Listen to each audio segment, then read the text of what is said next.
창세기 1장 1절 말씀을 우리 다 같이 한 목소리로 읽으시겠습니다.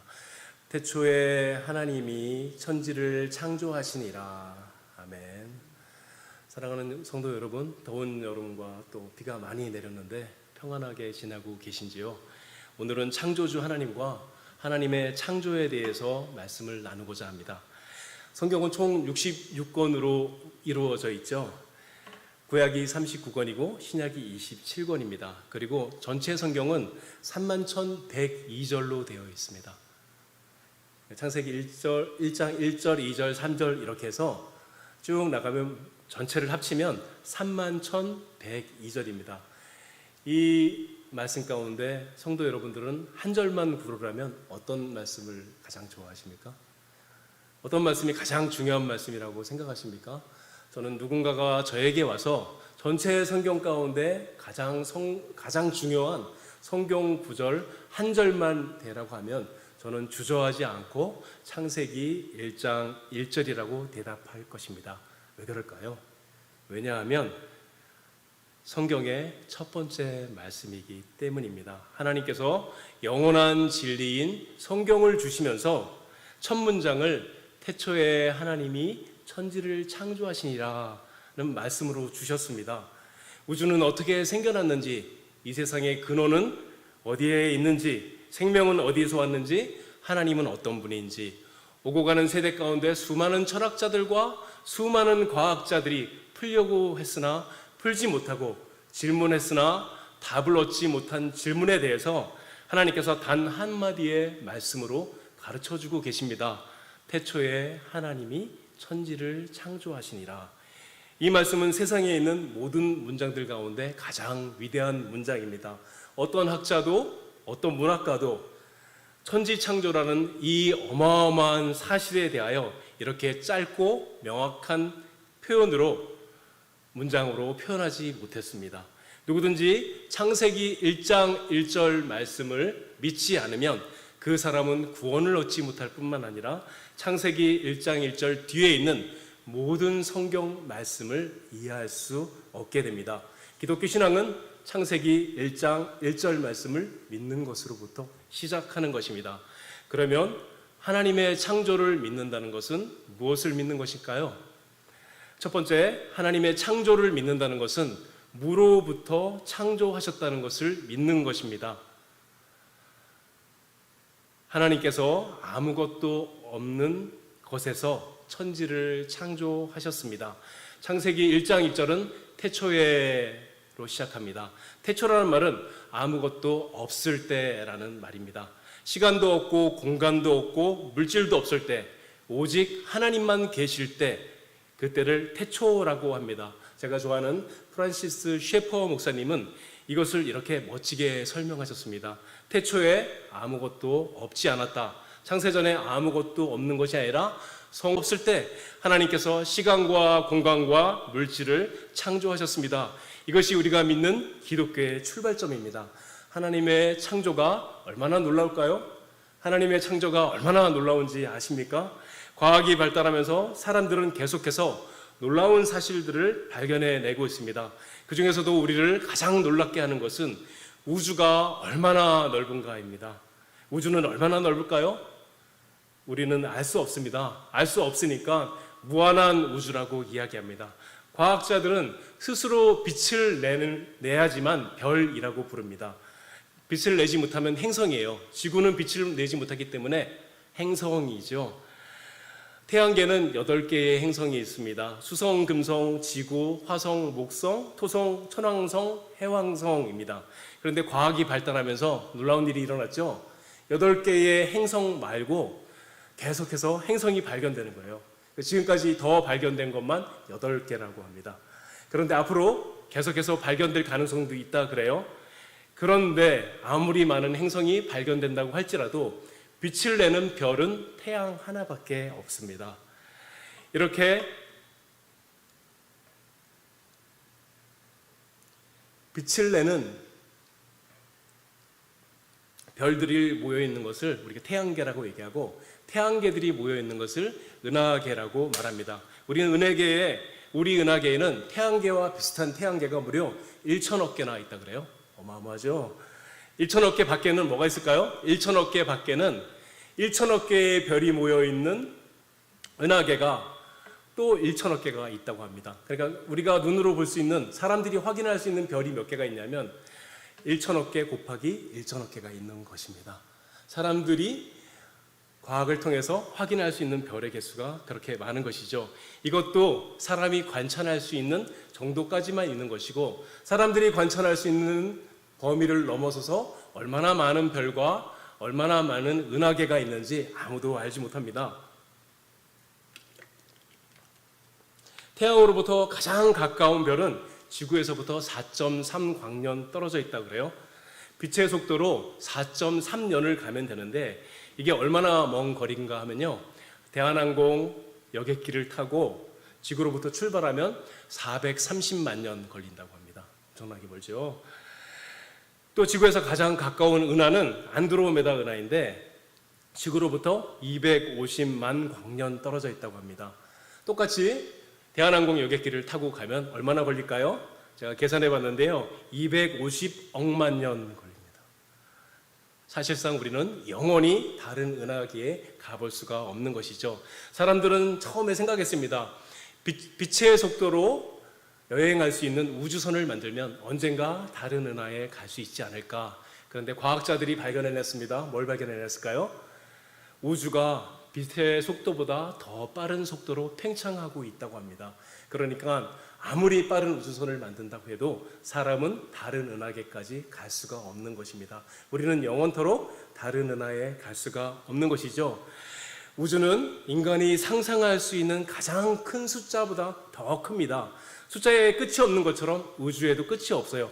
1, 2, 3, 4, 5, 6, 7, 8, 9, 10 쭉 가면 수에 끝이 없죠. 마찬가지로 우주에도 끝이 없습니다.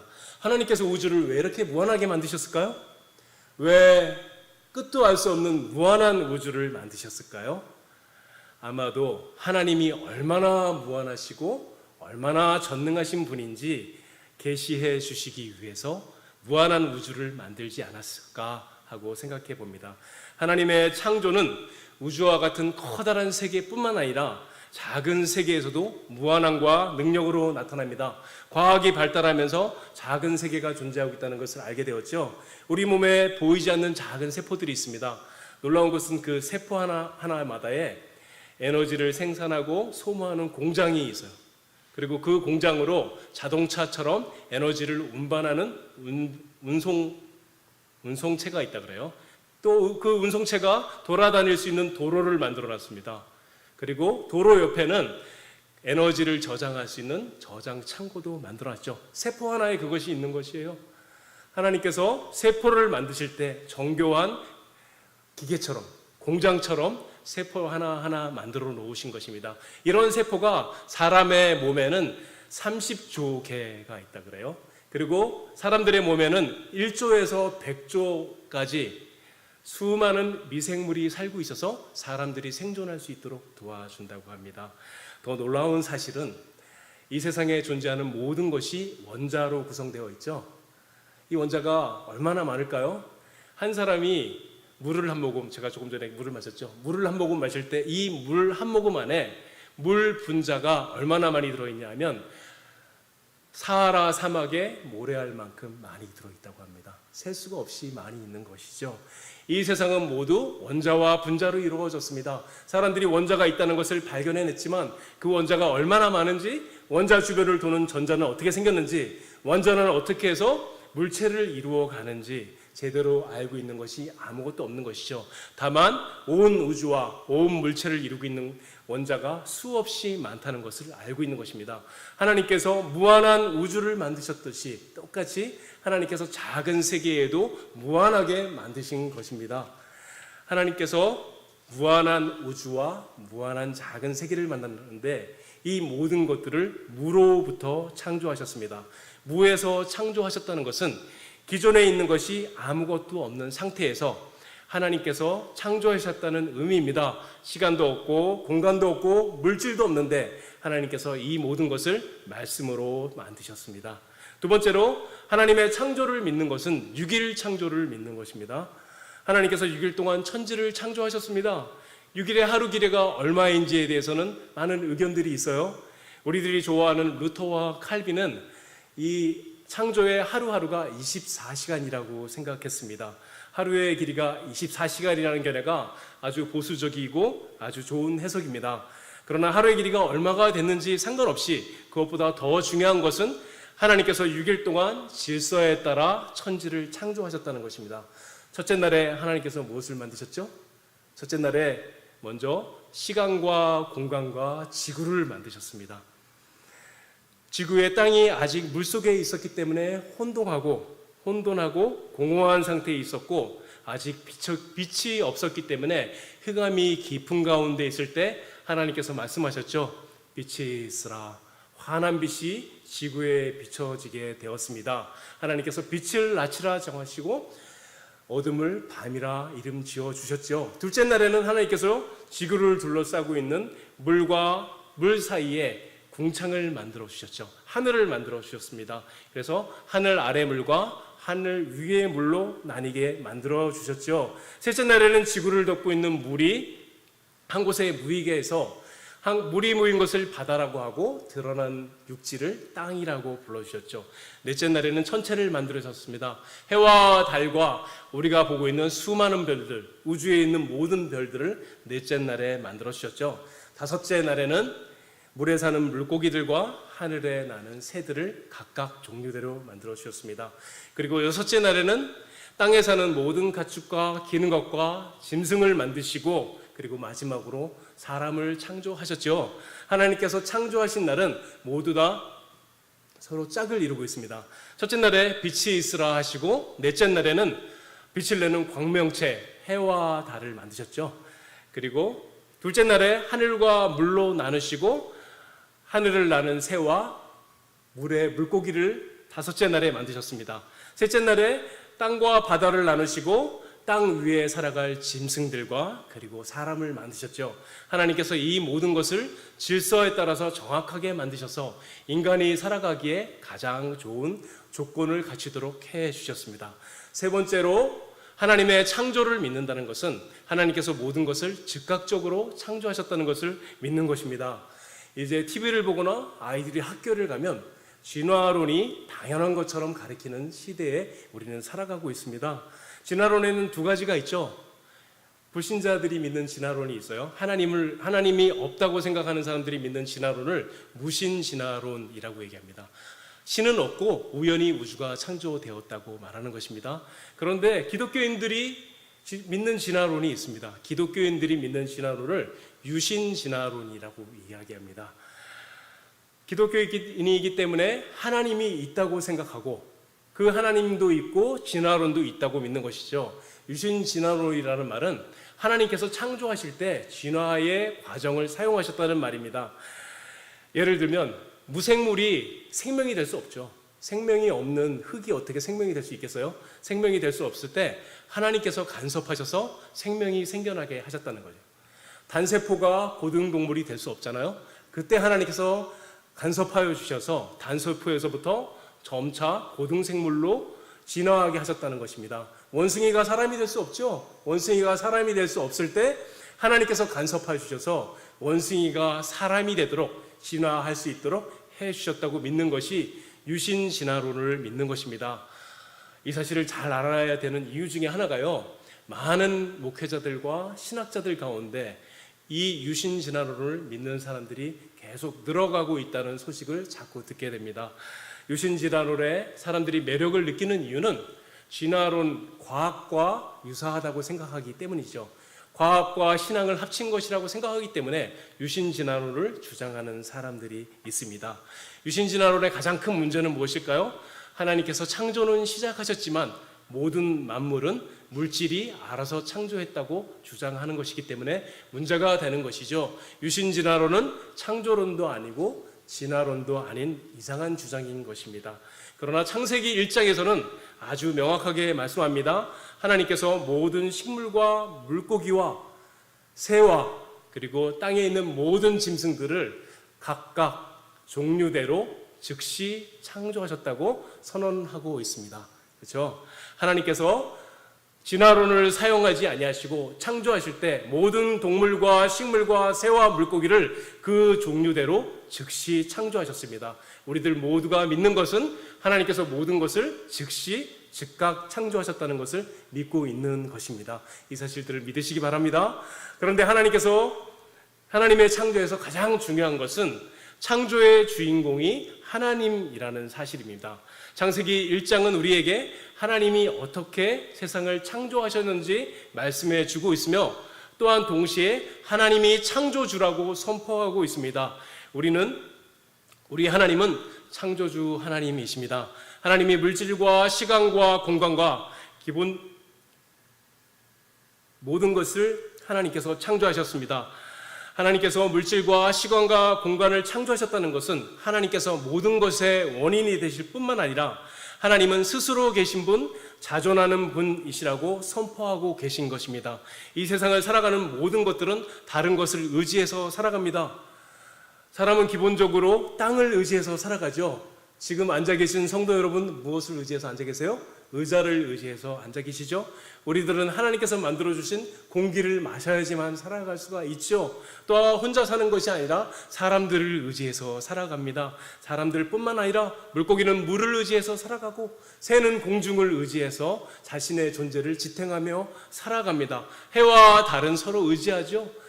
지구는 태양을 의지하고 달을 의지해서 돌아가면서 유지하고 있습니다. 세상에 존재하는 모든 것들은 다른 것들을 의지해야지만 존재할 수 있고 살아갈 수 있습니다. 다른 말로 하면 이 세상에 존재하는 모든 것들은 하나님을 의지해야지만 그것들이 존재하고 살아갈 수 있는 것입니다. 하나님께서 그것들을 놔버리면 어떻게 될까요?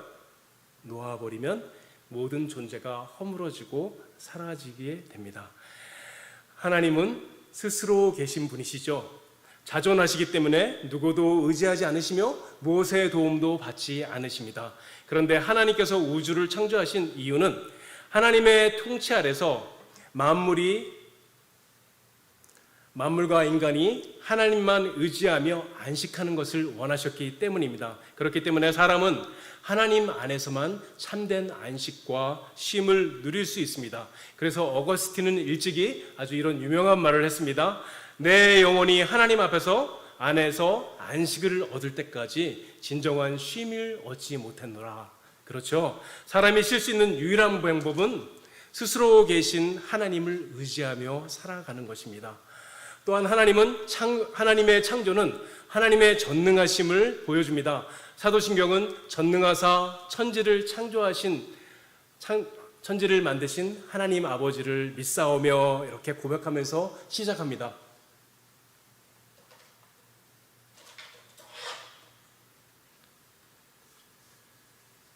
하나님께서는 아무것도 없는 상태에서 단지 명령하심으로 천지를 창조하셨습니다. 1999년도에 아주 유명한 일이 있었습니다. 게놈 프로젝트라고 인간의 유전자 지도를 완성하는 일이 있었죠. 2000년대에도 또 까무러칠 일이 생겼습니다. 황우석 박사가 나타나서 불가능하다고 여겼던 수많은 동물들을 마구 복제해내기 시작했죠. 이론적으로는 어떻게 되죠? 복제 인간을 만들 수 있게 되었습니다. 오만한 과학자들이 난리가 났죠. 이제 인간은 신의 영역에 도전할 수 있게 되었다. 우리는 신이 없이도 신의 영역인 인간을 창조할 수 있게 되었다 하면서 환호하고 난리가 났었습니다. 그럴까요? 신의 영역에 도전할 수 있을까요? 하늘에 계신 이가 웃으시며 내가 창조한 재료 말고 너희들이 직접 재료를 만들어서 그것들로 너희가 만들고 싶은 것을 만들어 봐라. 하늘의 하나님이 이렇게 말씀하십니다. 인간의 과학이 아무리 발달하고 인간의 능력이 아무리 높아져도 인간은 스스로 아무것도 창조할 수가 없습니다. 인간은 단지 하나님께서 만들어 놓으신 재료들을 가지고 하나님께서 주신 지식과 지혜를 가지고 하나님의 재료를 조합하고 변형시키는 것만 할 수 있는 것입니다. 창조는 전능하신 하나님만 할 수 있습니다. 하나님의 창조의 전능함은 무에서 아무것도 없는 것에서 시간과 공간과 물체를 만들어 온 것입니다. 하나님께서 이것들을 창조하시되 말씀하시니 그대로 창조되었죠. 하나님이 말씀하시면 그것들이 존재하게 되고 하나님께서 말씀하시면 그것들이 이루어지고 실제가 됩니다. 빛이 있으라 하시니 빛이 있었고, 궁창이 있으라 하니 하늘이 생겨났고, 우주에 헤아릴 수 없는 수많은 별들과 해와 달을 보고 있으라 하니 그것들이 생겨났습니다. 이것이 바로 창조의 권능입니다. 그래서 종교개혁자 칼빈은 하나님을 부를 때마다 전능하신 하나님 하고 부르는 것을 좋아했습니다. 우리의 창조주 하나님은 전능하신 하나님입니다. 그 창조의 전능함은 지금도 멈추지 않고 우리의 삶에 역사하고 계십니다. 창조주 하나님께서 지금도 끊임없이 창조하고 계십니다. 어떻게 창조할까요? 먼저는 죽어있던 우리의 영혼을 재창조하셨죠. 전에 죄와 허물로 죽어있던 우리의 영혼을 하나님께서 살게 해주셨습니다. 창조의 전능함은 우리 구원의 전능함으로 나타났습니다. 하나님의 전능하신 분이기 때문에 우리를 구원할 수 있었습니다. 성자 하나님이 동정녀 마리아에게 잉태된 것도, 성자 하나님이 성육신을 입고 성육신한 것도, 십자가에 죽으셨는데 부활하신 것도 하나님의 전능하심 때문에 가능한 것이었습니다. 우리의 신앙은 전능하신 창조주 하나님을 믿는 것에서 출발합니다. 예수님을 믿는 우리가 오늘도 안심하고 이 땅을 살아갈 수 있는 것은 전능하신 하나님을 믿고 있기 때문입니다. 사랑하는 성도 여러분, 어떤 어려움이 있습니까? 남모르는 어떤 고통 가운데 있습니까? 전능하신 창조주 하나님의 권능을 믿으시기 바랍니다. 하나님은 언제든지 우리의 모든 문제를 단 한순간에 해결해 줄 수 있는 분입니다. 그분이 지금도 저와 여러분을 붙들고 계시며 우리 교회를 붙들고 계십니다. 창조주 하나님이 우리의 아버지라는 사실을 굳게 믿고 있을 때 우리는 당당하고 힘있게 우리의 삶을 살아갈 수가 있는 것입니다. 그러므로 우리는 창조주 하나님을 감사하고 창조주 하나님을 찬양해야 합니다. 시편 136편 4절과 9절에서 하나님께 감사하며 이렇게 찬양합니다. 홀로 큰 기이한 일을 행하시는 이에 감사하라. 그의 인자하심이 영원함이로다. 지혜로 하늘을 지으신 이에게 감사하라. 그의 인자하심이 영원함이로다. 땅을 물 위에 펴신 이에게 감사하라. 그의 인자하심이 영원함이로다. 큰 빛들을 지으신 이에게 감사하라. 그의 인자하심이 영원함이로다. 해로 낮을 주관하게 하신 이에게 감사하라. 그의 인자하심이 영원함이로다. 달과 별들로 밤을 주관하게 하신 이에게 감사하라. 그 인자하심이 영원함이로다. 왜일까요? 왜 우리는 창조주 하나님께 감사하고 그분을 찬양해야 하는 것일까요? 시편 136편의 시인은 그의 인자하심이 영원하기 때문이라고 말하고 있습니다. 하늘과 땅과 해와 달과 별을 창조하신 하나님은 선하신 하나님이요 자비로우신 하나님이요 인애하신 하나님이요 사랑하심이 영원하신 하나님이십니다. 하나님께서 사랑하심으로 천지를 창조하셨고 그리고 그 사랑함으로 우리를 빚으셨습니다. 그렇기 때문에 우리는 창조주 하나님을 찬양하고 그분에게 감사를 드리는 것이 마땅한 것입니다. 하나님께서 세상을 창조하셨기 때문에 살아있는 것에 가치가 있는 것입니다. 하나님께서 세상을 창조하셨기 때문에 살아있는 것에 의미가 있는 것입니다. 하나님의 주신 말씀을 기준으로 옳은 것과 그른 것을 분별해서 옳은 것을 위해서 살아갈 때 인생의 의미가 거기에 생기게 되는 것입니다. 하나님이 안 계시다면, 하나님이 창조주 하나님이 아니라면 우주는 공포뿐이고 인생은 아픔과 슬픔과 비참한 것 말고 아무것도 없는 것이 되고 맙니다. 창조주 하나님을 찬양하는 우리들이 되었으면 좋겠습니다. 하나님께서 지으신 모든 세계가 하나님이 우리를 사랑하고 계시다고 선포하고 계시며 우리에게 말해주고 있습니다. 하나님께서 지으신 풀과 나무와 꽃과 하늘을 볼 때마다 우리들은 이렇게 고백해야 됩니다. 하나님, 창조주 하나님 너무나 감사합니다. 창조주 하나님, 저를 사랑해 주셔서 너무나 감사합니다 하고 하나님을 찬양해야 합니다. 이렇게 하는 것이 창조주 하나님께 감사드리는 것이며 창조주 하나님을 찬양하는 것입니다. 우리 모두 이런 성도들이 되었으면 좋겠습니다. 아멘. 기도하겠습니다. 아버지 하나님, 하나님이 우리의 창조주 하나님이셔서 하나님이 우리의 아버지셔서 너무나 감사합니다. 천지를 창조하신 전능하신 능력으로 우리 교회를 보호하여 주시고 또한 우리의 삶을 보호하여 주시옵소서. 우리의 영혼을 새롭게 창조해서 거듭나게 하신 것처럼 저희들의 인생에도 찾아와 주시고 간섭해 주셔서 주님의 말씀의 능력이 나타나게 해 주시고 날마다 새로운 삶을 살아갈 수 있게 해 주시옵소서. 저희들이 살아가는 매일의 삶에서 만나는 고통과 견뎌야 하는 아픔들을 이기게 하여 주옵시고 어느 자리에서 어느 상황을 만나든지 전능하신 창조주 하나님의 능력을 의지하면서 살아가는 저희들이 되게 하여 주시옵소서. 감사하며 예수님의 이름으로 기도드립니다. 아멘.